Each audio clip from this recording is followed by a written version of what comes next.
Aramghar zoo park flyover ను ప్రారంభించిన CM Revanth Reddy. Flyover కు మన్మోహన్ సింగ్ పేరు. హైదరాబాద్ అభివృద్ధి తెలంగాణ అభివృద్ధి అన్న సీఎం. చంద్రబాబు పవన్ కళ్యాణ్ ఎప్పుడు రైతుల కోసమే ఆలోచిస్తారన్న నాదెండ్ల మనోహర్. కూటమి ప్రభుత్వం రైతు కుటుంబాల్లో సంక్రాంతి తెచ్చిందని వెల్లడి.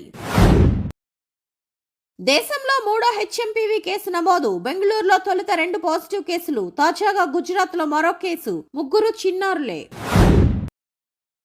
కేటీఆర్ కు మరోసారి నోటీసులు ఇచ్చిన ఏసీబీ. విచారణ కోసం ఏసీబీ కార్యాలయానికి కేటీఆర్. పోలీసులతో వాగ్వాదం. న్యాయవాదుల సమక్షంలో విచారించాలని కేటీఆర్ డిమాండ్. షేక్ హసీనాపై మరోసారి వారెంట్ జారీ చేసిన బంగ్లాదేశ్ కోర్టు ఎదుట హాజరు కావడానికి ఫిబ్రవరి 12 వరకు గడువు. హీరో విశాల్ కు ఏమైందంటూ అభిమానుల ఆందోళన. హెల్త్ అప్డేట్ ఇచ్చిన వైద్యులు. విశాల్ వైరల్ ఫీవర్ తో బాధపడుతున్నాడన్న వైద్యులు.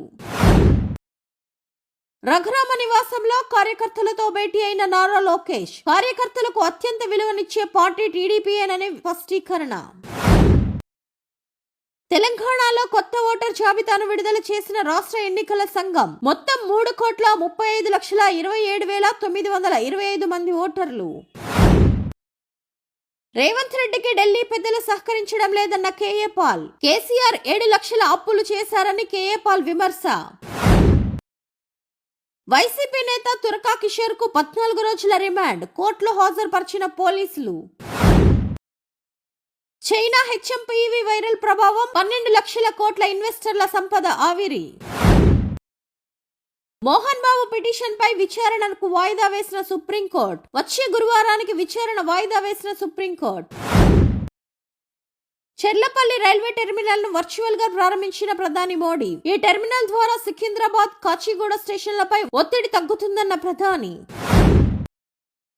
శివ ఎందుకు హిట్ అయిందో నాకు ఇప్పటికీ తెలియదన్న రామ్ గోపాల్ వర్మ. సిరివెన్నెల తాను ఇప్పటికీ చూడలేదని వ్యాఖ్య.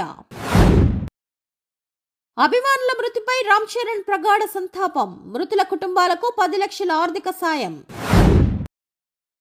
డిప్యూటీ సీఎం పవన్ కళ్యాణ్ నీతులు చెప్పడం వరకేనన్న anchor Shyamala. Game changer pre release event నుంచి తిరిగి వెళుతూ 2 అభిమానుల మృతి. కోవిడ్ లా హెచ్ఎంపీవీ వ్యాప్తి చెందేది కాదు, మాస్కులు ధరించాలంటూ కర్ణాటక ప్రభుత్వం అడ్వైజరీ. కేటీఆర్ న్యాయవాదిని తీసుకువెళ్తానంటే ఏసీబీ వాళ్ళు ఎందుకు డ్రామా చేశారన్న క్రిషాంక్. గన్నవరం టీడీపీ ఆఫీస్ పై దాడి కేసు. నిందితుల బెయిల్ పిటిషన్లు కొట్టివేసిన హైకోర్టు. భారతీయ సినిమా చరిత్రలో సరికొత్త అధ్యాయం. 1831 కోట్ల వసూళ్లతో పుష్ప 2 రికార్డ్. గేమ్ చేంజర్ చిత్రంలోని క్యారెక్టర్ నా కెరీర్ లోనే బెస్ట్ అవుతుందన్న అంజలి. ఈ సంక్రాంతికి సరైన ట్రీట్. సంక్రాంతికి వస్తున్నాం trailer release.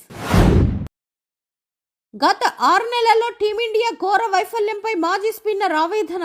Bharat super star సంస్కృతికి ముగింపు పలకాల్సిన అవసరం ఉందని వ్యాఖ్య. క్రికెటర్ గా ధోని నుంచి ఎన్నో నేర్చుకున్నానని చెప్పిన పంత్. భారత క్రికెట్ చరిత్రలో ధోని చిరస్థాయిగా నిలిచిపోతాడని ప్రశంసలు.